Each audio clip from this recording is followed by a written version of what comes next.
தேடலின்றி தேங்கும் இந்த வாழ்வும் என்னவாகும் நான் தேடி வந்த நீலகண்டனே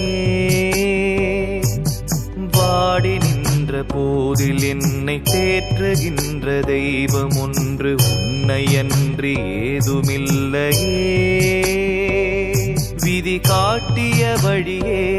மனம் போவது முறையே கதி நீ என வரும் மானிடர் குறை தீர்ப்பதும் கடனே சிவன் சேவடி சுகமே அதை காண்பது வரமே சிவபோதனை தரும் பேரருள் சுடர் போல் வரும் துணையே சிவனே சிவனே பொன் அம்பலத்தில் ஆடும் நாதனே